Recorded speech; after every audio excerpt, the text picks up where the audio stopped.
Que peut-on apprendre d'un des meilleurs cabinets de conseil au monde pour être meilleur en vente et améliorer la croissance de nos entreprises? Alors selon McKinsey, il y a 4 grands facteurs qui mènent à une meilleure croissance commerciale. Et ces 4 grands facteurs, nous allons les parcourir ensemble aujourd'hui. J'ai appuyé cette vidéo sur un seul article de recherche, celui qu'a écrit en effet cette personne de chez McKinsey, et une étude également qui a été menée sur 2500 entreprises par ce cabinet de conseil américain, cabinet de conseil en stratégie d'ailleurs. Je vous mets le lien en description, comme ça vous pouvez aller lire directement. Alors comme d'habitude, je ne vais pas me contenter de vous répéter quelque chose que vous pourriez lire par vous-même, je vais le commenter. Je vais le commenter en trouvant d'un côté les opportunités que j'identifie et que je partage avec McKinsey, et de l'autre aussi, je pense, les nuances qui sont bonnes à apporter pour nos petites entreprises. Il va y avoir des chiffres, il va y avoir des graphiques, il va y avoir des schémas. Allez, c'est parti. Alors avant de commencer, si c'est la première fois que vous me voyez, je m'appelle Quentin Despas et je suis un ancien directeur commercial. Sauf qu'aujourd'hui, j'accompagne les entreprises B2B, qu'elles soient industrielles ou technologiques, je pense notamment au SaaS, à développer leur chiffre d'affaires. Et ça, je le fais de deux manières. D'un côté, par du conseil, où j'accompagne les dirigeants et leurs équipes à faire des choix de méthodes, de processus. Et de l'autre côté, par la formation, où là, véritablement, je coach. Et puis il y a aussi ces vidéos qui aident gratuitement ceux qui veulent vendre plus en restant honnêtes et intègres avec leurs clients. Alors plongeons tout de suite dans le vif du sujet. Quels sont ces 4 piliers de performance, de même de surperformance selon McKinsey? Clé numéro 1, les données. L'analyse de vos données, elle est essentielle, elle est hyper précieuse pour améliorer votre démarche. Ça c'est évident, parce qu'en fait on peut tirer beaucoup de leçons des chiffres, tous les chiffres qu'il y a dans le CRM, etc. Et ce que McKinsey nous dit dans cet article, c'est qu'il faut aller au-delà des chiffres habituels, il faut rentrer très fort en granularité, il faut aller plus loin. Alors oui, moi je suis d'accord, mais il faut faire hyper attention parce que c'est déjà hyper dur d'obtenir des chiffres fiables sur des indicateurs de performance commerciale de base, comme par exemple des paniers moyens, des taux de transformation, des durées de cycle de vente ou des nombres de rendez-vous par commerciaux. C'est hyper compliqué. Alors si en plus il faut en rajouter d'autres, moi je pense que ça peut très vite se transformer en usine à gaz et il vaut mieux être capable de maîtriser peu de KPI, de bien les lire et d'être fiable dessus, que de se retrouver avec une ribambelle de KPI à vouloir aller trop en granularité. Quand je dis KPI, c'est un anglicisme évidemment. Ce qu'on va appeler des indicateurs clés de succès, c'est tous les chiffres en fait qu'on utilise pour suivre, pour piloter l'activité commerciale. Des grandes entreprises qui ont des analystes qui travaillent toute l'année, jour et nuit, sur plein de KPI différents, il y en a plein. Et parmi elles, combien arrivent vraiment à passer des leçons des chiffres au changement de comportement sur les terrains, avec les commerciaux? Et c'est ça le problème en fait, c'est que les gens ne sont pas capables de transformer cette analyse qui est très intéressante, qui est faite, en faits concrets qui vont créer de la performance. Et c'est pour ça que moi, je propose de rester au basique finalement. Alors, ce que vous allez faire, c'est que vous allez faire un tableau avec la liste de toutes les affaires que vous avez gagnées l'année dernière. En première colonne, vous allez noter le nom de l'affaire qui a été gagnée. En deuxième colonne, vous allez noter le nom du poste de la première personne avec qui vous êtes entré en contact pour démarrer cette discussion commerciale. Et puis enfin, en troisième colonne, vous allez noter le nom de poste de la personne qui a donné sa validation, qui a donné sa signature. Si vous voulez, vous pouvez ajouter une quatrième colonne qui vous permet d'affecter les catégories au poste pour les regrouper et puis ensuite de déduire les pourcentages de représentation des postes en première discussion et en dernière discussion. Si vous voulez le modèle du tableau, il suffit de vous inscrire à la newsletter The Good Sales, dont le lien est en description. Et je publie régulièrement ce type de lien que vous allez pouvoir réutiliser pour améliorer votre performance commerciale. Si vous faites ce tableau, ça vous permet de savoir exactement quel type d'acteur il faut cibler en priorité pour gagner des affaires. Parce que vous allez voir, il y a une tendance très nette qui va s'afficher. Des noms de postes en entrée, des noms de postes sortis. Et ça va aider tous les gens qui prospectent chez vous à mieux cibler, à être convaincus de ce qu'ils font, parce que ce sera appuyé par un historique qui prouve que même si parfois on a du mal à croire que par exemple c'est les décideurs en priorité qu'il faut cibler, je le dis souvent, les chiffres, les données, l'analyse de l'historique va le prouver. Ça va donner de la force à vos équipes, ça va les faire travailler avec de la conviction, ça va les laisser avoir une motivation élevée dans ce qu'ils font. Et puis surtout, il faut être beaucoup plus efficace parce que ils vont choisir les bonnes personnes à qui écrire et donc il y aura plus de transformation, il y aura plus de chiffre d'affaires. Alors, quelques chiffres pour appuyer les dires de nos chers consultants américains. 81% des entreprises les plus performantes commercialement aujourd'hui, elles investissent dans la mise en place d'un centre d'analyse, d'un centre où il va y avoir des personnes qui vont passer leur temps à décortiquer les chiffres et les résultats des commerciaux pour en tirer des conclusions. On voit quand même que c'est une tendance qui est très forte. Vous n'êtes pas obligé d'avoir un centre d'excellence, mais si vous avez un ou deux commerciaux qui, en mission de côté, sont capables de le faire, moi je pense que ça va être très intéressant. Il faut vraiment garder en tête qu'un tel hub d'analyse, selon la taille de votre entreprise, vous n'allez pas pouvoir forcément vous permettre de le faire. Donc il va falloir s'adapter. De la même manière, tout le monde n'a pas forcément les mêmes ressources, par exemple financières ou même humaines, pour faire cela. Voilà, moi je pense que ce qui est important au final, c'est de faire un 20-80 et de dire 20% des analyses possibles vont produire 80% des résultats opérationnalisables, c'est-à-dire qu'on va pouvoir vraiment utiliser sur le terrain avec les commerciaux. On va se concentrer sur ces 20%. Donc pour moi, ce niveau de granularité dont parle McKinsey, c'est réservé aux entreprises de plus de 1000 collaborateurs. Si ce n'est pas votre cas, prenez pas la tête, revenez aux basiques. Travaillez par contre sur des chiffres précis, faciles à récolter et vérifiez que les leçons de ces analyses sont opérationnalisées sur le terrain. Clé numéro 2, l'agilité organisationnelle. Les chiffres révèlent qu'en fait, adapter son organisation aux besoins des clients vraiment et partir du client, ça augmente les ventes de 5 à 10%.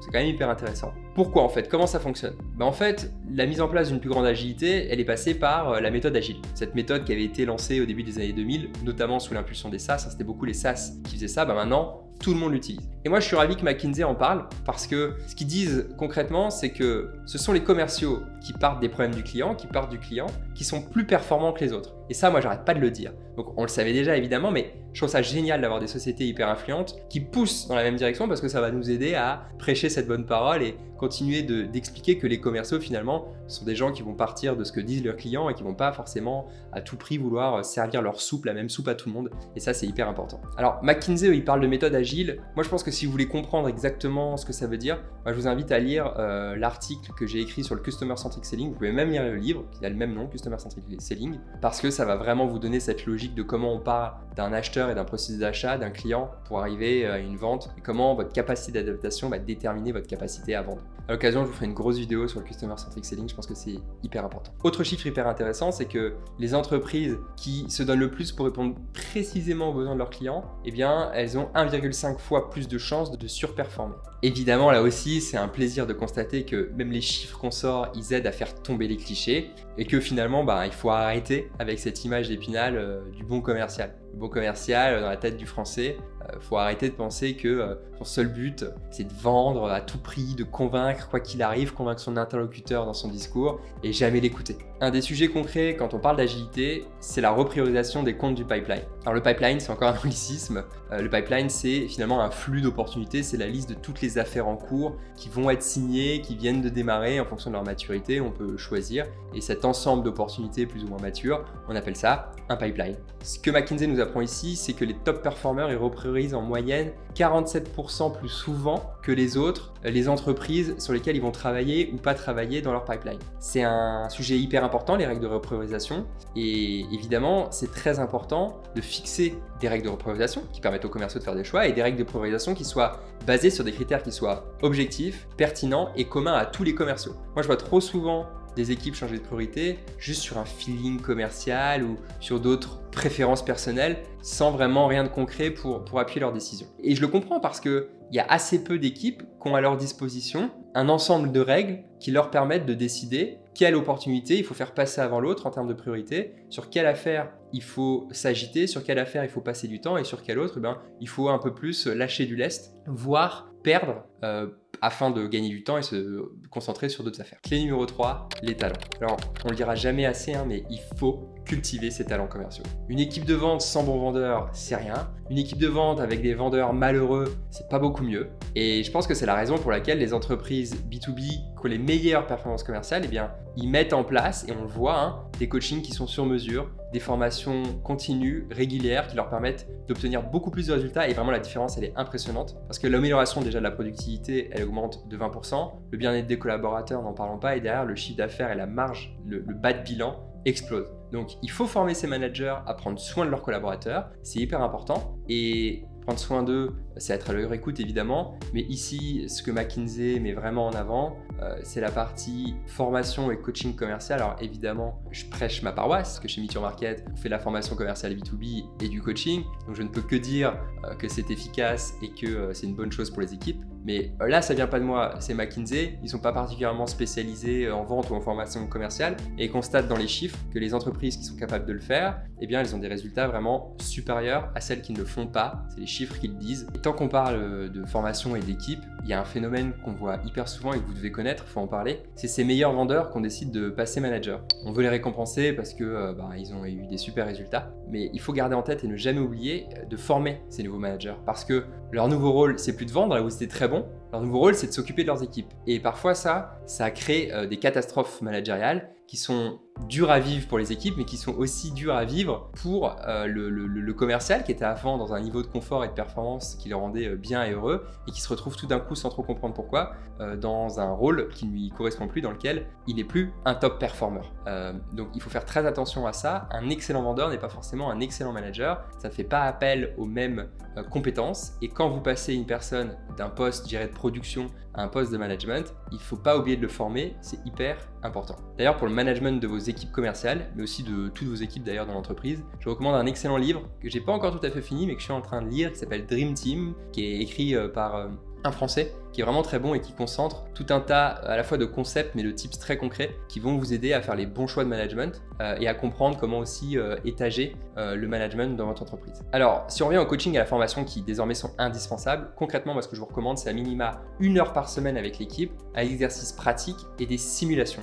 Et vraiment, je vous demande de ne jamais déroger à cette heure. On fait 1 heure par semaine avec l'équipe où on les fait faire et refaire, simuler, un petit peu de théorie, beaucoup de pratique, et on les entraîne régulièrement toute l'année. En janvier, on voit un concept, on va peut-être le revoir en mars et puis le revoir encore en avril. C'est hyper important, ça s'appelle le Spaced Repetition Learning. Par exemple, chez Meet Your Market, c'est comme ça qu'on s'assure que les équipes, elles n'ont pas juste un boost, un shoot d'adrénaline comme ça pendant 2 jours, ils ont l'impression d'avancer, mais qu'ils arrivent à ancrer en eux des vraies compétences commerciales et des réflexes qu'ils arrivent à appliquer sur le terrain, et du coup, qui font la différence, qui créent ce chiffre d'affaires supplémentaire qu'on cherche tous. Donc, alors cette notion, elle nous amène à un autre chiffre, c'est que les entreprises qui surperforment, elles proposent 57% de programmes de formation sur mesure de plus que les autres entreprises. Et évidemment, c'est ce qu'on fait chez Meet Your Market. Donc si vous souhaitez qu'on vous coach, qu'on forme vos équipes, eh bien n'hésitez pas à utiliser le lien pour prendre un rendez-vous, c'est dans la description de la vidéo. La clé numéro 4, c'est la technologie. La nécessité de maîtriser les technologies, les outils, les enablers qui aident les commerciaux à être plus performants et plus efficaces, c'est indéniable. Je pense qu'il faut en parler parce que c'est quelque chose qui a vraiment connu un boom ces 5-10 dernières années, notamment via le CRM. Le CRM, les outils de suivi, c'est devenu des incontournables dans tous les processus de vente parce que véritablement, c'est une technologie qui se met au service des équipes pour leur permettre d'être plus efficaces évidemment et plus performants. Et si ce point arrive tard dans l'article de McKinsey, c'est qu'en fait, il vient recouper tous les éléments, chaque point abordé précédemment, et ça intervient dans chacun. La technologie a un impact sur chacun des 3 autres clés. Par exemple, il n'y a pas d'interprétation de données sans récolte de données. Donc là, il faut un outil. Il n'y a pas d'agilité organisationnelle sans outil pour ajuster sa lecture du marché en temps réel. Il faut un outil. Il n'y a pas de suivi de l'évolution de ses talents sans outil, même si ce n'est qu'un Excel. Là, on voit que la technologie, elle est partout. Et ce qu'on constate, c'est que les top performers, ils ont développé des outils plus performants, plus précis, c'est quelque chose qui travaille. Alors, si on revient aux chiffres, on le sait, en moyenne, les commerciaux aujourd'hui, ils passent que 35% de leur temps à vendre. C'est-à-dire qu'ils passent encore beaucoup de temps à faire d'autres choses, du sourcing, de la recherche, de la prise de notes, l'alimentation du CRM. Et ça vient souligner l'intérêt d'avoir des outils qui aident parce que toutes ces tâches, elles sont rébarbatives. Mais en même temps, elles sont essentielles. On est obligé de les faire, à la fois pour la vente et la croissance future de votre entreprise. Donc, si on a des bons outils, qu'on sait bien les utiliser et que toute l'équipe les adopte, ça va nous permettre de faire de la performance. C'est un secret de Polichinelle, tout le monde le sait, c'est pas une grande découverte, mais moi j'aime l'idée de le ressouligner parce que ces outils ont tellement envahi, font tellement partie de nos vies aujourd'hui qu'on les remet plus trop en question et qu'on se demande plus trop quelles étaient leurs idées, leurs objectifs au départ, pourquoi on les a adoptés. Et parfois, il y a des outils qui sont censés nous faire gagner du temps, qui nous en fait perdre, donc ça c'est dommage, et je pense que c'est bien d'être vigilant sur ces questions-là. Un outil, ça se met pas en place dans une équipe et comme par magie, la productivité augmente, etc. Il faut de l'adoption, il faut du travail, il faut des modes opératoires, il faut expliquer aux commerciaux comment ils peuvent gagner du temps avec ça, et mettre en place des routines, c'est hyper important. Acheter un outil, c'est pas suffisant, il y a tout ce travail autour qu'il faut bien travailler pour éviter les dérives dont on vient de parler.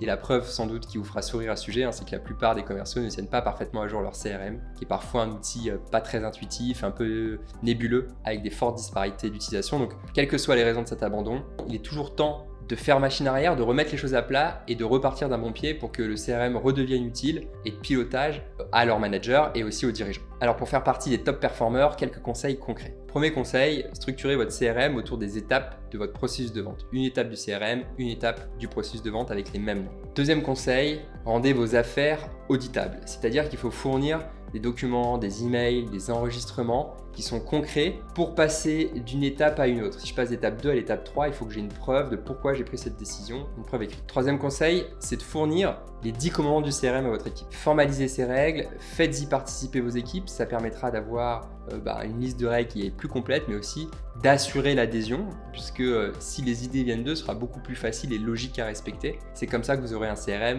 toujours impeccable. Alors, quelle peut être la conclusion sur ces 4 facteurs de performance commerciale qui nous sont donnés par McKinsey? Cet article, pour moi, il propose des axes de performance commerciale qu'il faut travailler et qui offrent l'avantage d'être bien construit. C'est simple à aborder, donc vous pouvez l'utiliser et savoir où vous en êtes. Attention, parce que pour moi, il faut les appliquer avec discernement. Quand vous lirez l'article, vous verrez que peut y avoir des décalages entre les ressources qui sont disponibles et ce qu'ils vous demandent de faire, donc il faut vous adapter. Et pour améliorer la performance globale de votre entreprise, c'est-à-dire faire progresser finalement votre chiffre d'affaires, eh bien, il faut que vous puissiez le faire à votre niveau en fonction de votre point de départ. C'est ça qui compte vraiment. Donc, l'idée, c'est de comprendre les fondamentaux et de garder le plus possible les choses simples. Chacun de ces axes a une utilité, ça fonctionnera dans l'entreprise. Pour chacun des 4 axes, on essaye d'identifier les 20-80 et ensuite, on fonce, on applique et on progresse. Alors oui, foncez, mais si vous souhaitez accélérer, si vous souhaitez aller plus vite et que vous n'avez pas forcément les ressources, moi ce que je vous propose c'est de faire 2 choses. La première, c'est que vous pouvez vous abonner à notre newsletter et abonner aussi nos commerciaux parce que plusieurs fois par mois, on envoie